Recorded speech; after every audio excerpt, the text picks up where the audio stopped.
Tawagin niyo ako sa pangalang Rebecca. Nais ko lang na ibahagi sa inyo itong kwento ng aking ina na tawagin po nating Lydia. Nangyari raw ito noong dalaga pa lamang yung nanay ko at nakatira pa sa Aklan. Naengganyo rin po akong ibahagi itong kwento na minsang naikwento rin sa akin ng nanay ko dahil sa pakikinig ko po nitong mga nakaraan sa mga kwento dito.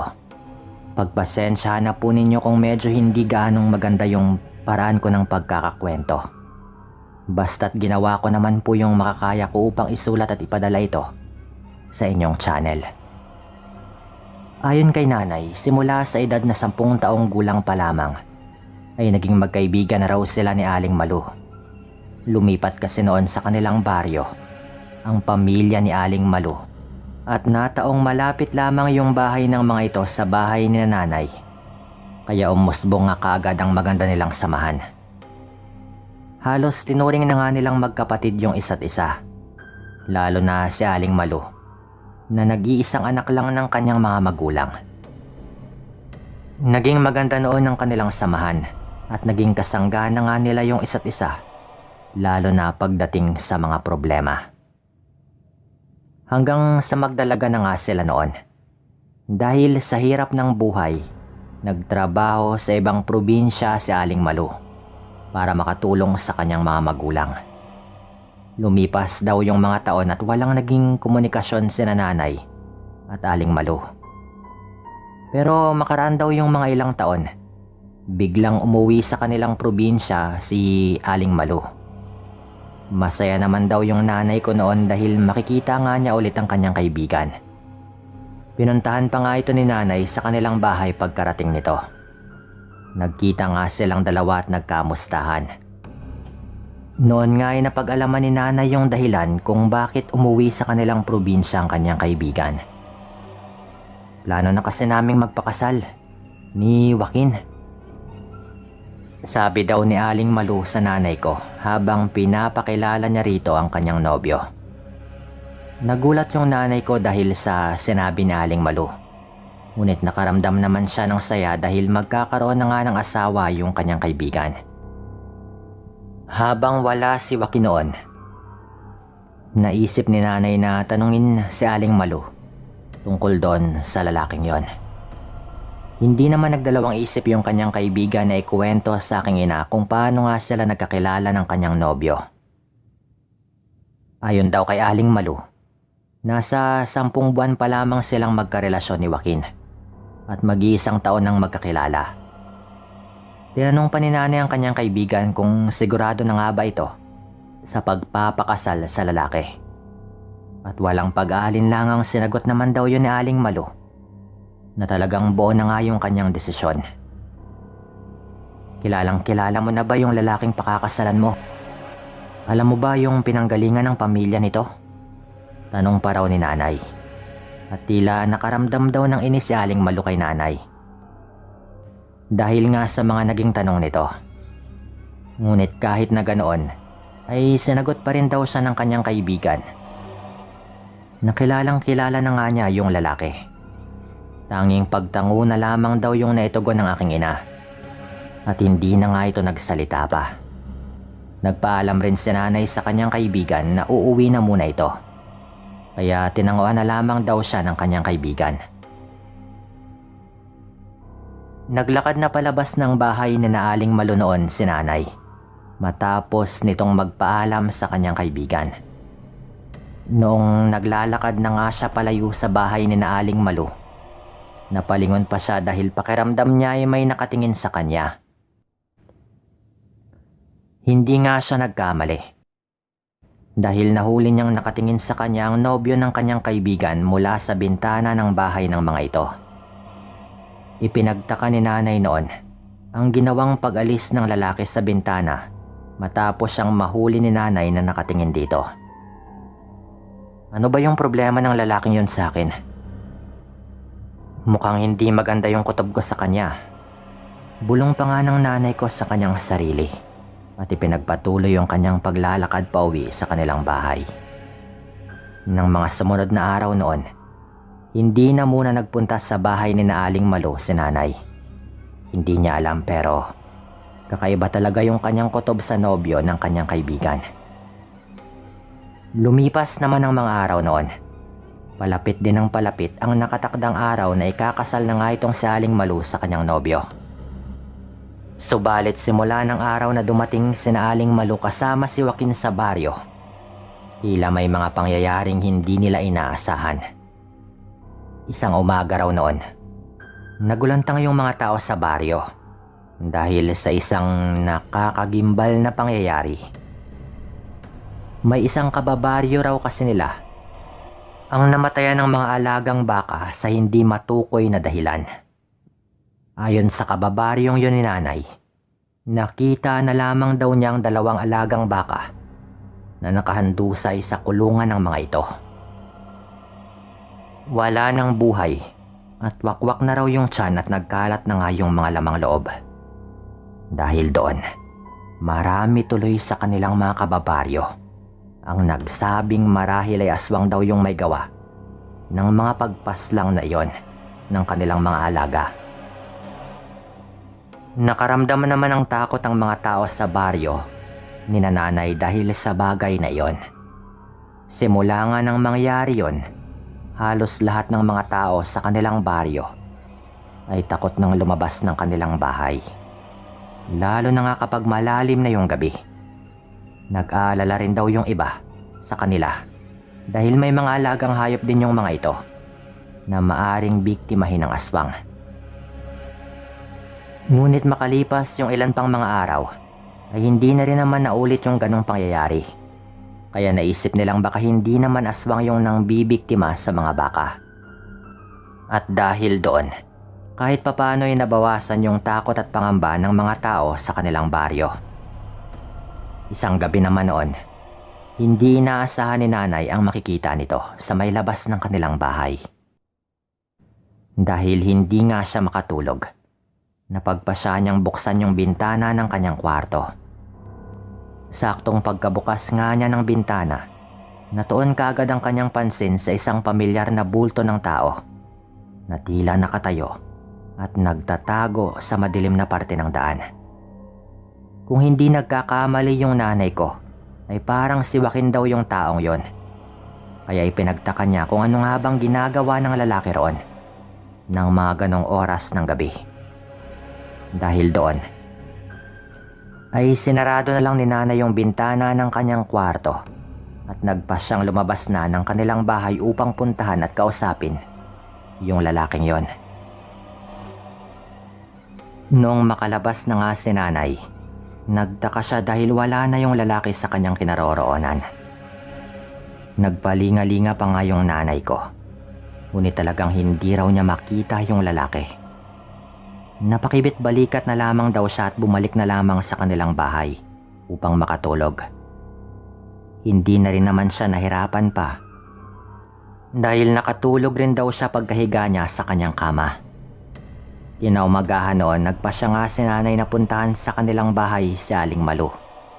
Naabutan naman niya ang kanyang kaibigan na tila may hinihintay sa may tapat ng kanilang bahay. Kagad raw niya itong nilapitan at kinausap. Napatanong daw si nanay kung sino nga ba yung hinihintay nito. At sinabi naman daw ni Aling Malu sa kanya na si Joaquin, yung kanyang hinihintay na umuwi. Nagkaroon naman ng pagkakataon noon si nanay na tanungin si Aling Malu kung magkasama ba sila ni Joaquin kagabi. Sinabi pa nga ni nanay sa kanyang kaibigan ang eksaktong oras na nakita niya yung lalaki sa may labas ng kanilang bahay. Nangunot naman daw yung noon ni Aling Malu dahil sa naging tanong ni nanay. Mga ganong oras, dito si Joaquin natutulog sa may sala eh. Wika pa raw ni Aling Malu kay nanay. Yun ay dahil hindi pa nga sila nagtatabi, gayong hindi pa sila kasal. Hindi na nga naitago ni nanay kay Aling Malu ang kung anumang nakita niya ng gabing yon. Sinabi niya rito yung tungkol sa bagay na iyon kaya nagtaka naman daw si Aling Malu. Gayong ang kanyang alam ay natutulog nga yung lalaki ng mga ganong oras. Ipinilit pa raw nito na baka mali lang nang nakita yung nanay ko. Napakibit balikat na lamang daw yung aking ina. Umuwi nga raw siya kagad bago pa siya maabutan ni Joaquin. Nagpaalam na rin daw siya kay Aling Malu agad. Binalaan naman ito yung kanyang kaibigan na bantayan at matyagan ng mabuti ang lalaking kanyang mapapangasawa. Mabuti na nga lang daw at hindi naman nagalit si Aling Malu sa sinabi niyang yon. At nakitaan pa nga raw niya ito ng pag-aalinlangan sa mukha dahil sa kanyang mga sinabi.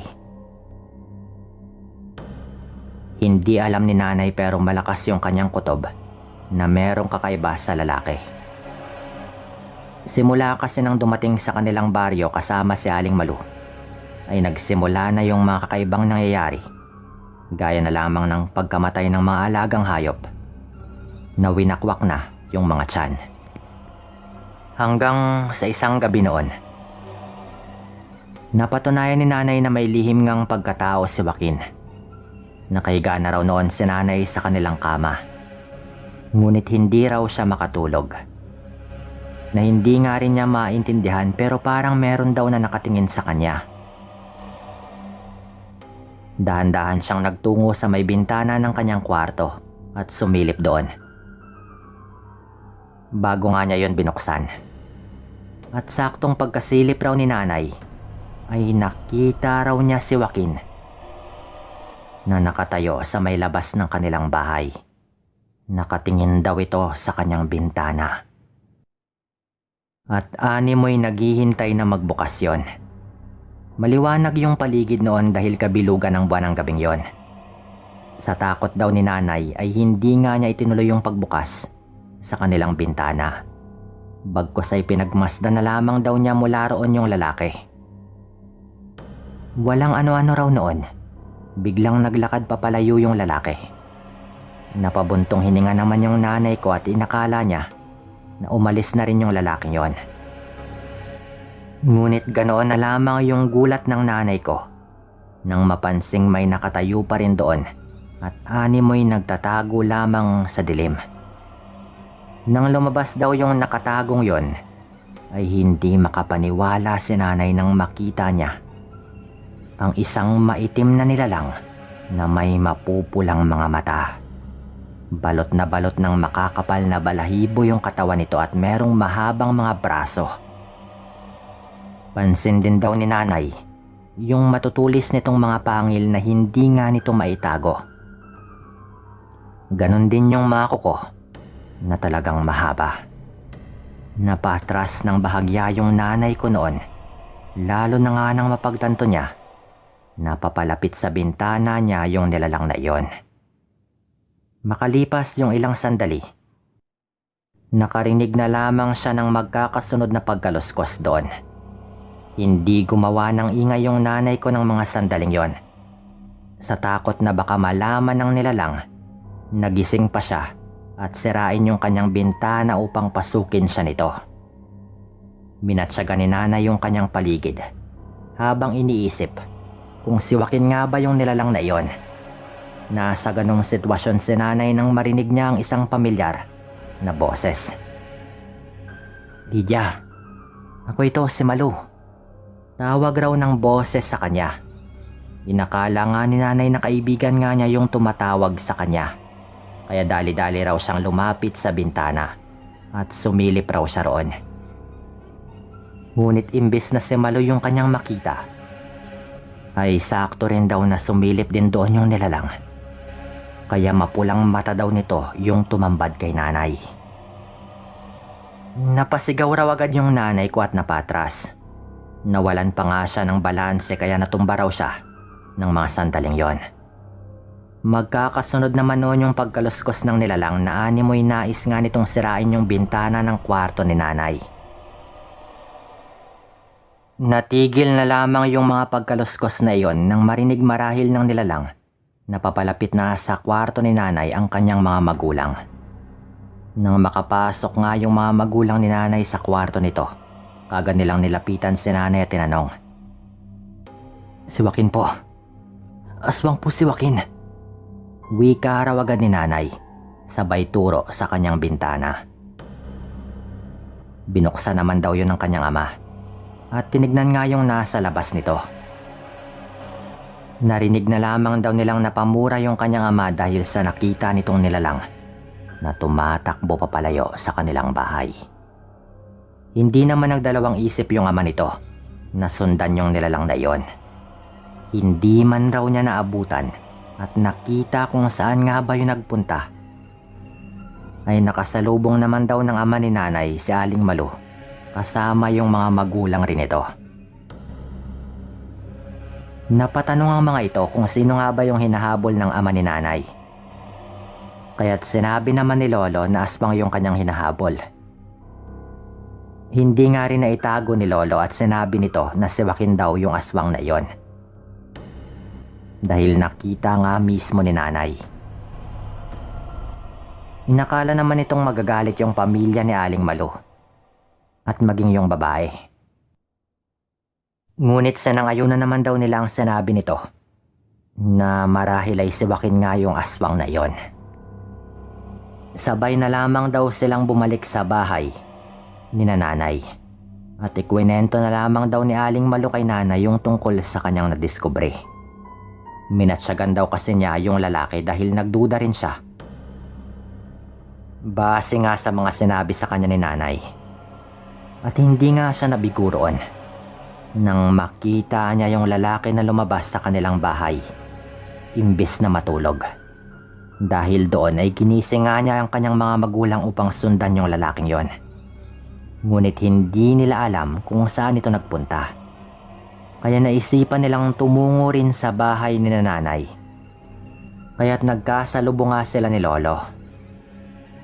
Nagalit pa noon yung mga magulang ni Aling Malu kay Joaquin dahil sa ipinaglilihim nitong aswang pala siya.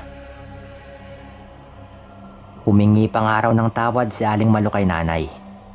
Ngunit sinabi ni nanay na wala naman itong kasalanan dahil maging siya ay hindi rin alam na aswang ang lalaking kanya sanang mapapangasawa. Nakumpirma na rin daw kasi nila dahil mula raw nang mangyari yon, wala na raw na Joaquin pang bumalik. Hindi na raw ito nagpakita pang muli. Dahil sa pangyayaring yon, hindi rin nga alam nila Aling Malu kung saan na nga ba ito nagpunta. Nawala na lang daw ito nang walang paalam. Marahil ay natunugan na nga nito na nadiskubre na nga nila Aling Malu yung kanyang pagkatao. At kapag bumalik pa siya ay baka ikapahamak pa niya o baka harap-harapan pang maibulgar ang kanyang pinakatatagong lihim. Naking pasalamat naman daw noon ni Aling Malu sa nanay ko dahil kamuntika na nga siyang magpakasal sa isang aswang. Dito ko na rin po ito tatapusin at maraming salamat po.